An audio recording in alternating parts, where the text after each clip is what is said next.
Hi, hello. Welcome back to Nature Box. I'm your host Connor Griffin, and today we are exploring Chatmoss, just 10 miles outside of Manchester. We're here to see this. The peat bogs. It may not look like much, but they're teeming with life and play a key role in environmental stability all around the world. So put on your boots or your wellies and join us on this adventure as we explore these peatlands.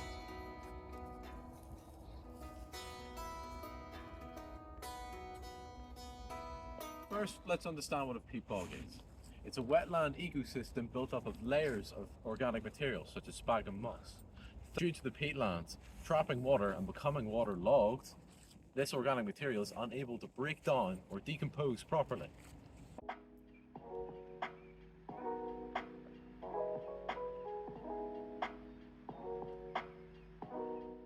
And if we just look over here, we can see what peat bogs should look like. They should have no shortage of water, sit in an exposed area lower than the surrounding areas. We can see peat bogs like this all around the world. The largest in the UK is in Kielder Forest in Northumberland. Peat bogs play a very important role in the environment. They provide a habitat for many different species of wildlife, ranging from amphibians to rare bird species. They also provide habitats for a range of plant species such as cross-leafed heath and cotton plants. These ecosystems are also important for carbon sequestration, which means they are a vital storage for carbon in the environment. This is especially useful when it comes to fighting climate change, as we'll find out later on. Peatlands may act as nature's sponges, but don't expect them to do the dishes. Well, I think it's time we got our hands a bit dirty. Let's go find out some more about this from someone who's actively involved in the upkeep of these peatlands.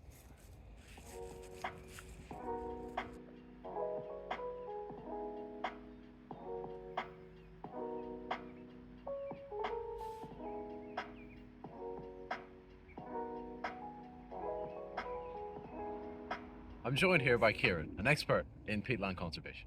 Hi, Kieran, can you tell us a bit more about peatland conservation? Thank you, Connor. Here, I'm holding a piece of peat which is found in these natural peatlands in Chatmoss in Greater Manchester.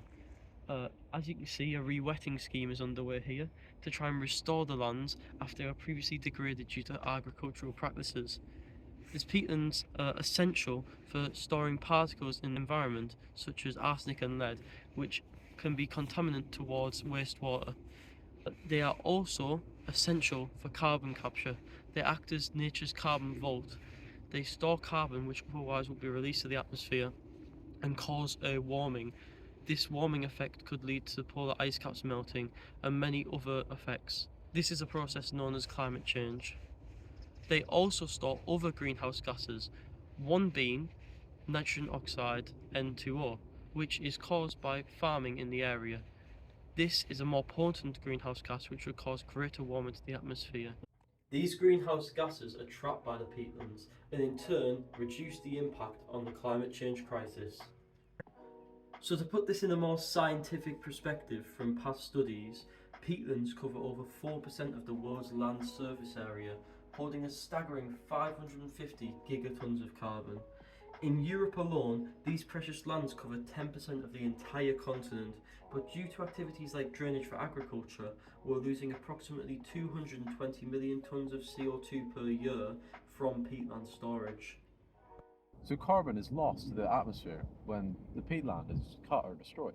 Exactly, Connor. This is the main contributor to climate change from peatlands, usually due to them being drained.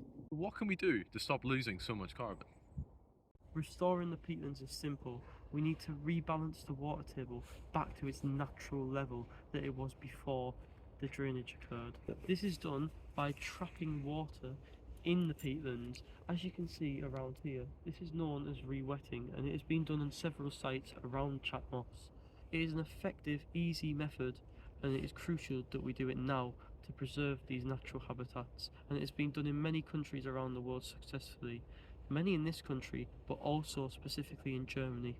So apart from addressing climate change, what other benefits are there to restoring these peatlands?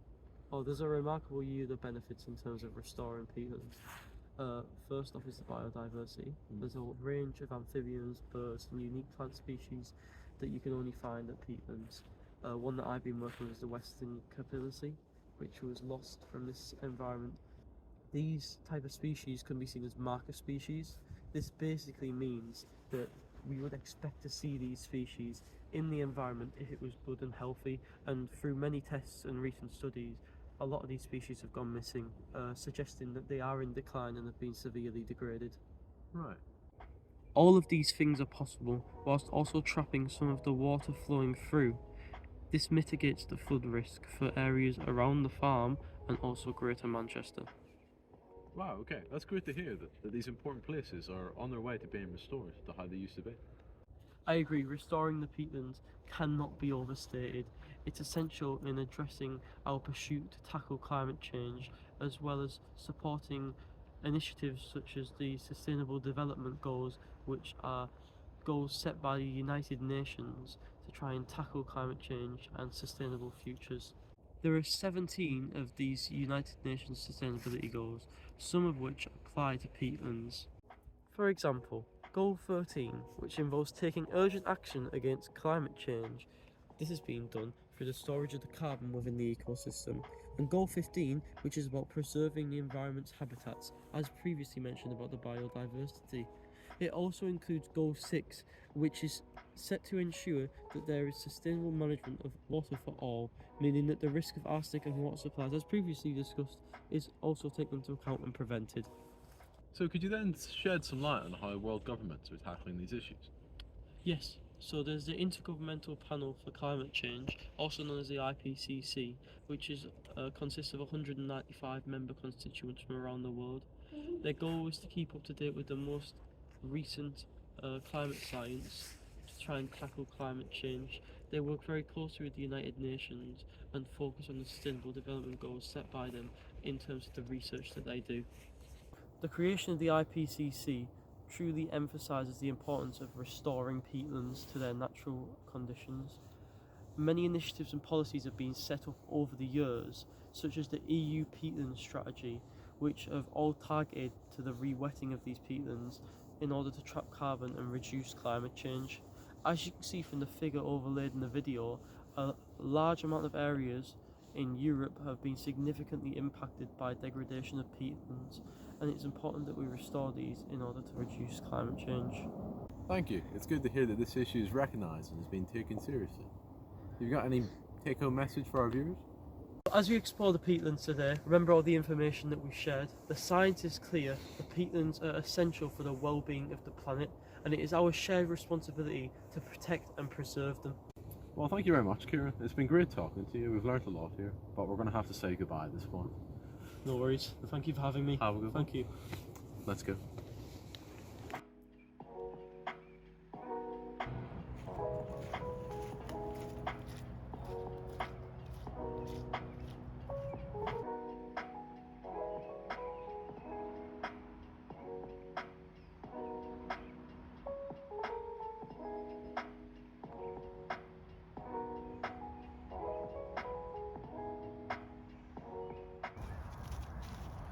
And there you have it, another remarkable place in the UK. With our new knowledge, we can understand how important these peatlands are and why we should all work together to promote their re-wetting and their survival. Thank you very much for joining me on this exploration of this beautiful peatland. I've been your host, Connor Griffin, and next week we'll be wading through saltwater and over dunes. Until then, stay curious and stay engaged. Thank you.